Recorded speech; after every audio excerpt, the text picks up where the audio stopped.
मैं हूं आपके साथ कनिका अरोरा और आप देख रहे हैं एफएम न्यूज। तो बुलेटिन में रुक करेंगे दिल्ली एनसीआर की खबरों का।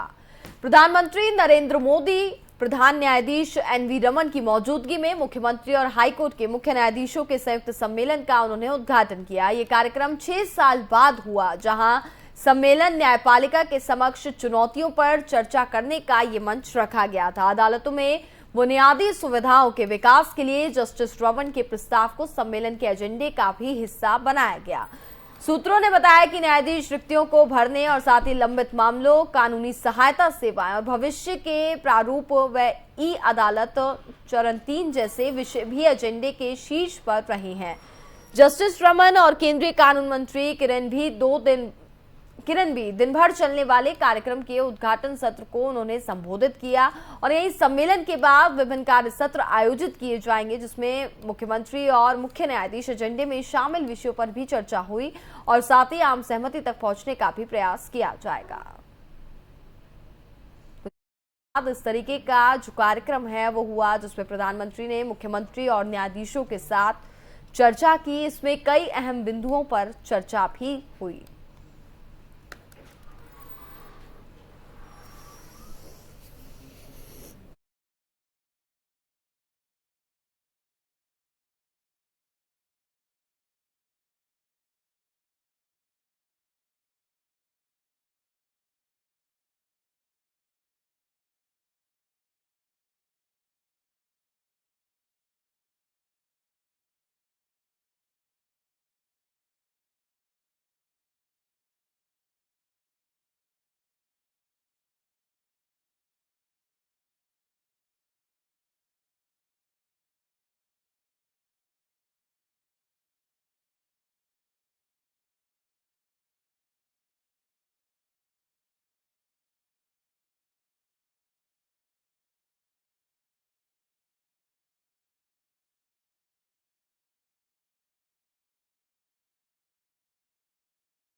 प्रधानमंत्री नरेंद्र मोदी आज विज्ञान भवन में राज्य के मुख्यमंत्रियों और उच्च न्यायालयों के मुख्य न्यायाधीशों के संयुक्त सम्मेलन में वे शामिल हुए। साथ ही उन्होंने इस कार्यक्रम को भी संबोधित किया और इसके साथ ही कई अहम बिंदुओं पर भी इसमें चर्चा की गई। ये भी बताया जा रहा है कि प्रधानमंत्री ने सम्मेलन को संबोधित करने के दौरान कार्यक्रम में केंद्रीय मंत्री और न्याय मंत्री किरेन रिजिजू और भारत के मुख्य न्यायाधीश एनवी रमन भी इसमें शामिल हुए।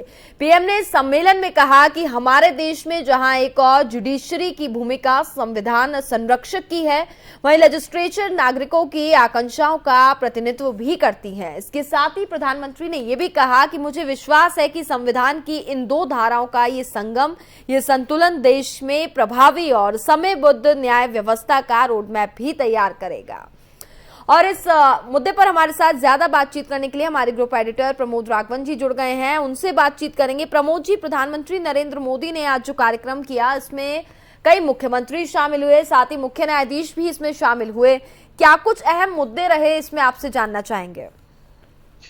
देखिए, ये एक बेहद इम्पोर्टेंट, मैं कहूँ कि बेहद महत्वपूर्ण ये सम्मेलन हम कह सकते हैं कि जिसमें न्याय व्यवस्था के जो प्रमुख हैं, जो उच्च न्यायालयों के प्रमुख न्यायाधीश है, इसके अलावा चीफ जस्टिस इस सम्मेलन में है और सबसे बड़ी बात है देश के सभी राज्यों के मुख्यमंत्री भी इसमें शामिल है। तो आप समझ सकते हैं कि कॉम्बिनेशन कितना अच्छा है। और सबसे बड़ी बात इसमें जो निकल कर आ रही है अभी तक जिस तरीके से प्रधानमंत्री ने जो एड्रेस किया है कि डिजिटल इंडिया की बात प्रधानमंत्री का एक बहुत बड़ा सपना रहा है और लंबे समय से इस पे बात हो रही है।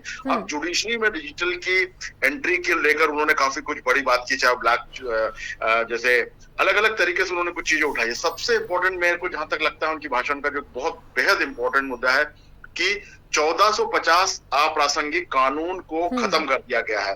2015 की बात मैं याद दिलाऊंगा, अगर आपको याद होगा कि 1800 कानून ऐसे चिन्हित किए गए थे जो कि जिसका कोई मतलब नहीं था। कानून तो बने हैं लेकिन उसका कोई उपयोग नहीं हो रहा था। उसमें से 1450 कानून केंद्र ने खत्म किए, जबकि उन्होंने ये भी कहा कि राज्यों की तरफ से केवल 75 कानून ही खत्म किए गए। तो ऐसे कानूनों को भी हमको अब एक नई दुनिया में एक ऐसे बड़े कदम उठाने की जरूरत है जहां पे अप्रासंगिक कानून जो है वो क्या बोलते हैं दूर हो। और सबसे बड़ी बात है कि जनता को जो न्याय व्यवस्था, जनता जिस न्याय व्यवस्था पर भरोसा करती है, जो जुडिशियल इंफ्रास्ट्रक्चर है, उसको मजबूत करने के लिए राज्य, केंद्र और खुद जुडिशरी साथ में नहीं आएंगे तब तक ये काम नहीं हो पाएगा, क्योंकि एक संवैधानिक व्यवस्था भी इसमें जुड़ी होती है।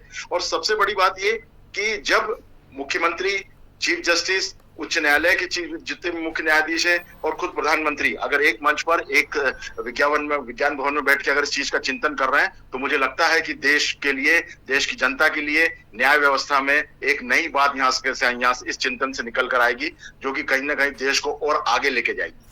बिल्कुल प्रमोद जी, 6 साल बाद इस तरीके का कार्यक्रम आयोजित किया गया और मेन फोकस भी यही है कि जुडिशियल को किस तरीके से मजबूत किया जाए। इसको लेकर के व्यापक काम जो है, प्रधानमंत्री का यह कहना है कि उस पर काम चल रहा है।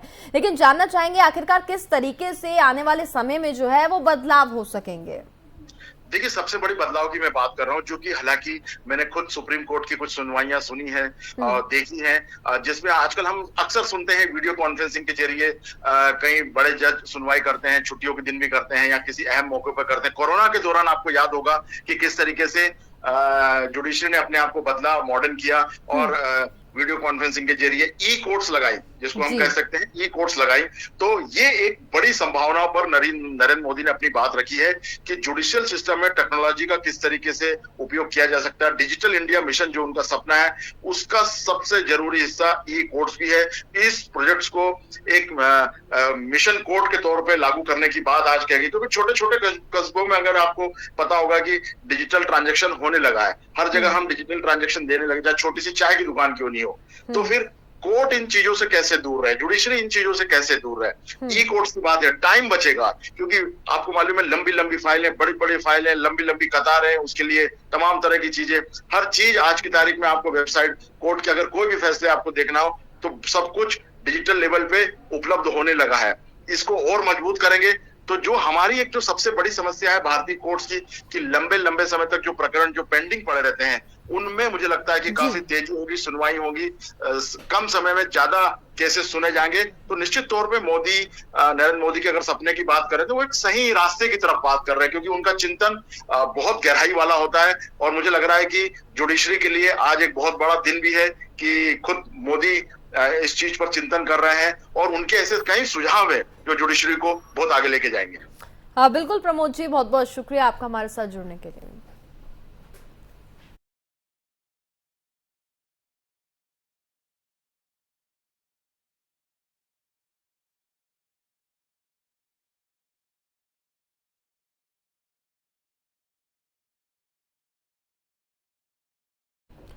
दिल्ली मॉडल समस्याओं का समाधान पेश कर सकता है। दिल्ली में आम आदमी पार्टी की नेता आतिशी ने दिल्ली मॉडल पेश किया है, जिस दौरान उन्होंने दिल्ली सरकार की जमकर तारीफ की।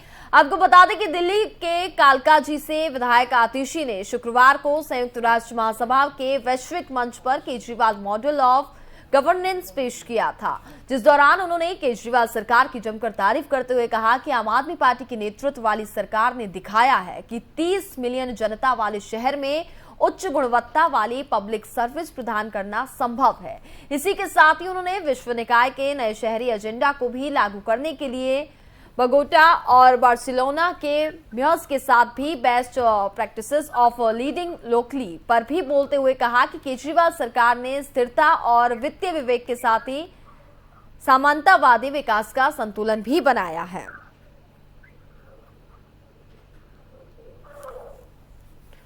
और हमारे साथ इस खबर पर ज्यादा बातचीत करने के लिए हमारी संवाददाता तोशी जुड़ गई हैं। तोशी से जानेंगे। तोशी, आतिशी ने एक दिल्ली सरकार की साथ ही सबसे पहले तो तारीफ की और दिल्ली मॉडल जो है उसको भी पेश किया है। क्या कुछ अपडेट जो है वो इस पर अभी मिल पा रहा है? देखिए बिल्कुल, दिल्ली मॉडल की तारीफ सिर्फ देश में नहीं है बल्कि विदेश में भी है। लगातार दिल्ली मॉडल को लेकर अरविंद केजरीवाल अपने पूर्व जो है वो उठाते रहते हैं। अब ऐसे में अतिशी ने यहाँ पर संबोधन के दौरान दिल्ली मॉडल की भर से तारीफ करी है। उन्होंने बताया है कि दिल्ली में जो व्यवस्थाएं अभी चल रही है वो पहले से काफी बेहतर है। और उन्होंने तरह तरह के एग्जाम्पल दिए हैं कि दिल्ली में 40 लाख बिजली के घरों का जो बिल है वो जीरो है। 2 लाख की अगर पिछले 2 साल की बात करते हैं तो लगभग 2 लाख छात्रों ने प्राइवेट स्कूलों से एडमिशन हटाकर सरकारी स्कूलों में किया है। तो दिल्ली मॉडल को वो पूरे देश में कहीं ना कहीं बात लागू करने की बात करते हैं।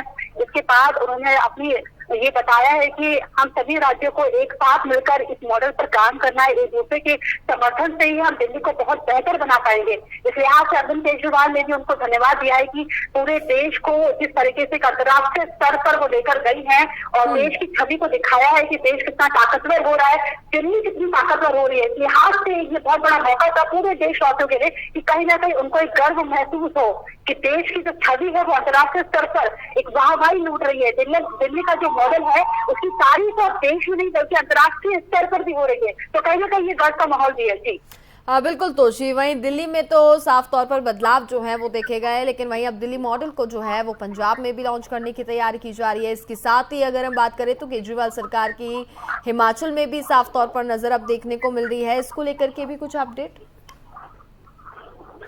देखिए बिल्कुल, इलेक्शन से पहले यहाँ पर पूरे वायदे किए गए थे पंजाब में कि बिजली यहाँ पर फ्री करी जाएगी, पानी यहाँ पर फ्री किया जाएगा। इसी लिहाज से शायद अरविंद केजरीवाल की सरकार आम आदमी पार्टी ने पंजाब में प्रचंड बहुमत के साथ जीत हासिल करी है और अब यही मॉडल वो हिमाचल में से लेकर जा रही है। अब जैसे जैसे चुनाव करीब आ रहे हैं वैसे वैसे अब ये पूरा दिल्ली मॉडल जो है वो पूरे देश में लागू करने की कोशिश कर रही है अरविंद केजरीवाल, क्योंकि इसी के टाइप पर दिल्ली में पिछली बार वो मुख्यमंत्री बने हैं और मुख्यमंत्री बनने का यही यहाँ पर एक फायदा उनको दिखाई दिया है कि दिल्ली को विकास चाहिए। और दिल्ली का जो मॉडल है वो कहीं ना कहीं आप पूरे देश के लिए एक एग्जाम्पल सेट करते हुए नजर आ रहा है। क्योंकि दिल्ली की जो पहले हालत थी, जर्जर व्यवस्था थी, दिल्ली में अस्पताल ढंग से नहीं हो पा रहे थे और व्यवस्थाएं यहाँ पर अच्छे से नहीं थी, लेकिन मॉडल लाकर उन्होंने ये बताया है कि हम इतना खर्चा कर रहे हैं। पिछली बार जो बजट था उसके लिहाज से इस बार का बजट बहुत ज्यादा हाई है। उसके बाद भी जीडीपी का जो रेट है दिल्ली में वो बहुत ज्यादा हाई है। तो कहीं ना कहीं अगर आप विकास की बात करते हो, विकास के लिए काम करते हो, तो आप यहाँ पर सरकार जो है वो आम आदमी के लिए काम कर सकती है। और इसी के तर्ज पर आप वो तैयारी कर रहे हैं कि हिमाचल और जो आने वाले राज्य जहाँ पर चुनाव होने वाले वहां पर तो दिल्ली मॉडल की तर्ज पर चुनाव को लड़े और जीत हासिल करें। जी बिल्कुल तोशी, बहुत बहुत शुक्रिया आपका तमाम जानकारी के लिए।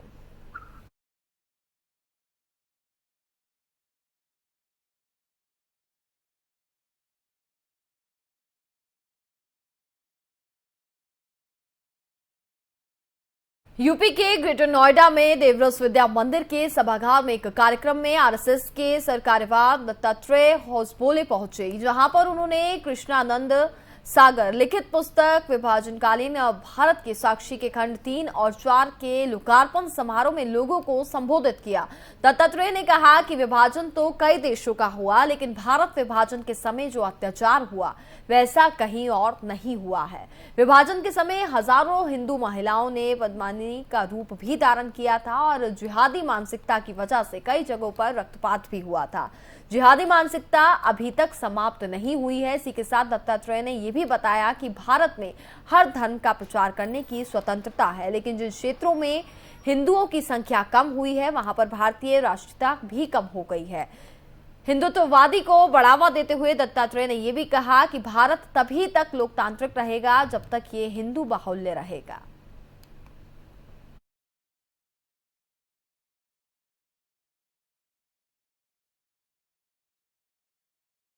यूपी के नोएडा सेक्टर 39 में बजरंग दल के कार्यकर्ताओं का थाने के सामने जोरदार हंगामा देखने को मिला, जिनको समझाने के लिए एडीसीपी वहां पर पहुंचे। और बता दें कि रेप के मामले में बजरंग दल के कार्यकर्ताओं ने थाने में शिकायत करने के लिए पहुंचे थे, जहां पर बजरंग दल के कार्यकर्ताओं और एलआईयू सिपाहियों के बीच झड़प हो गई। पुलिसकर्मियों के साथ बजरंग दल के कार्यकर्ता बदतमीजी करते हुए नजर आए हैं। वहीं मामले की सूचना पाकर थाने में भारी सुरक्षा में पुलिस बल पहुंचा हुआ है और लगातार बजरंग दल के कार्यकर्ताओं को समझाने की कोशिश भी की जा रही है। ये प्रदर्शन जो है बताया जा रहा है कि अभी भी जारी है, लेकिन पार्टी के कार्यकर्ता समझने को तैयार नहीं है, जिसके चलते पुलिस के आलाधिकारी ने 50 से 60 बजरंग दल के कार्यकर्ताओं के खिलाफ मुकदमा दर्ज कर लिया है और आगे की कार्रवाई जो है फिलहाल शुरू कर दी है। तो नोएडा के सेक्टर 39 से पूरा मामला सामने आया, जहां बजरंग दल के कार्यकर्ता और साथ ही पुलिस के बीच आप देख सकते हैं कि किस तरीके से बहसबाजी हो रही है। हालांकि पुलिस प्रशासन लगातार बजरंग दल के कार्यकर्ताओं को समझाने का प्रयास कर रहे हैं। बताया जा रहा है कि काफी देर से ये प्रदर्शन जो है वो जारी है, लेकिन बजरंग दल के कार्यकर्ता समझना नहीं चाह रहे, जिसके चलते 50 से 60 बजरंग दल के कार्यकर्ताओं के खिलाफ मुकदमा भी दर्ज कर लिया है। नोएडा सेक्टर 39 का ये पूरा मामला बताया जा रहा है। कई महिलाएं भी हैं, आप देख सकते हैं तस्वीरों में। हालांकि महिलाओं की भी बहस और पुलिस प्रशासन से होती हुई नजर आ रही है, लेकिन वहीं तमाम बजरंग दल के जो कार्यकर्ता हैं वो वहां पर मौजूद हैं और लगातार प्रदर्शन जारी है। ऐसे में प्रशासन ने 50 से 60 बजरंग दल के कार्यकर्ताओं के खिलाफ मुकदमा जो है वो दर्ज कर लिया है, चूंकि पुलिसकर्मियों के तमाम बार समझाने के बावजूद भी बजरंग दल के कार्यकर्ताओं ने अपना हंगामा बंद नहीं किया। किसी एक मुद्दे को लेकर के और उसमें जो आईओ है उनके साथ बातचीत हो रही थी। इसी बीच में कुछ लोग उस संगठन के लोग के द्वारा ही पुलिसकर्मियों के साथ हाथापाई हो गई। उसके बाद उसमें वैधानिक कार्रवाई की गई है और उसमें अग्रिम कार्रवाई की जा रही है। कुछ लोग गिरफ्तारी भी है? नहीं, उसमें से कुछ लोग हिरासत में लिए गए थे। उसमें देखा जा रहा है कि उसमें एक्चुअली क्या हुआ था, उस पूरे घटना की जांच हो रही है। उसके बाद जो भी साक्ष्य होगा उसके हिसाब से डिस्कशन होगा।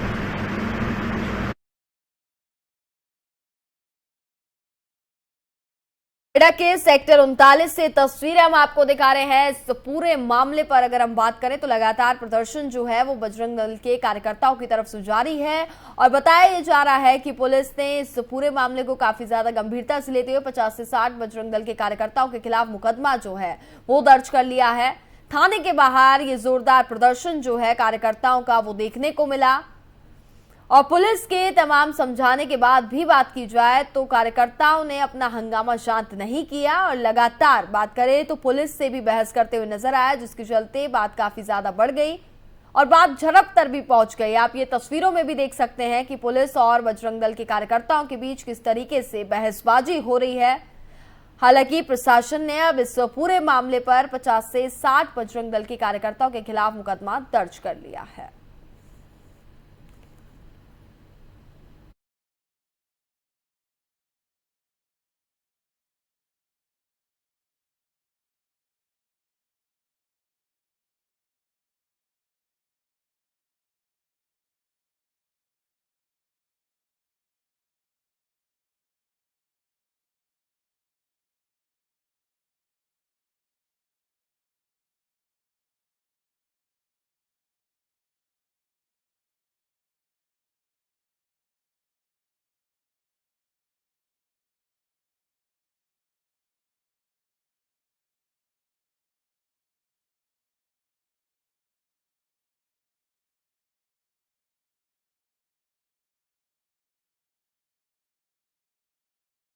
देश में कोरोना का कहर लगातार जारी है। आपको बता दें कि दिल्ली में एक बार फिर कोरोना तेजी से अपने पैर पसार रहा है। बीते 24 घंटे में 1204 कोरोना के नए मामले दर्ज किए गए हैं, जिसमें एक मरीज की मौत हुई है। वहीं 860 से ज्यादा मरीजों ने कोरोना को मात भी दी है। वहीं स्वास्थ्य विभाग के मुताबिक बात करें तो एक दिन में कोरोना के 25,960 से ज्यादा जांच हुई, जिसमें 5.64% मरीज कोरोना पॉजिटिव पाए गए हैं और अब सक्रिय मामलों की संख्या बढ़कर 4,508 हो गई है।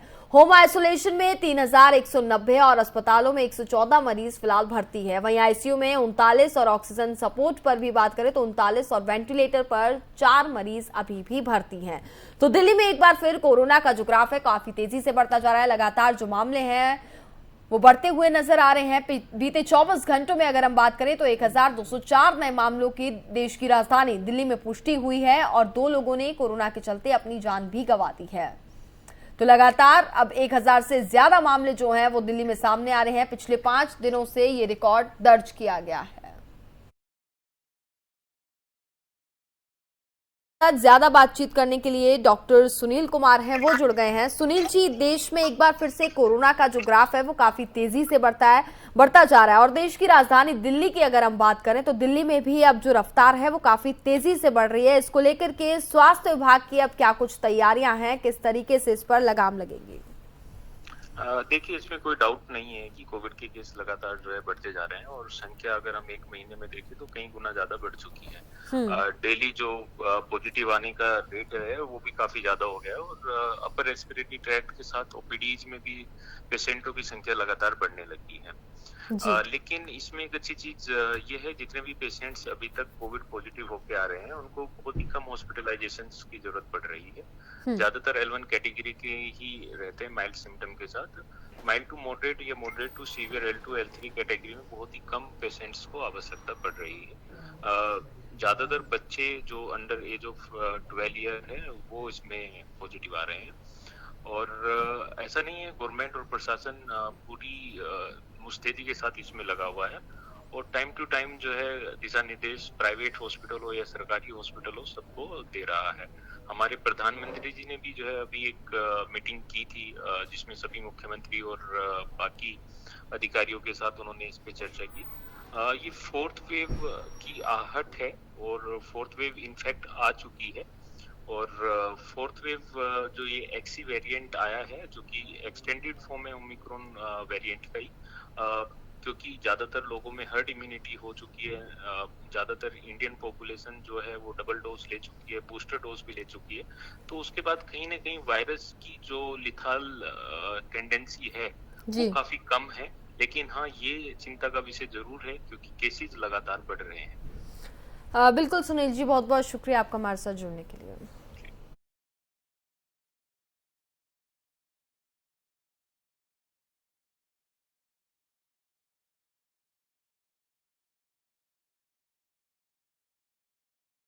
और इसी के साथ फिलहाल इस बुलेटिन में मेरे साथ बस इतना ही। देखते रहिए FM न्यूज़। नमस्कार।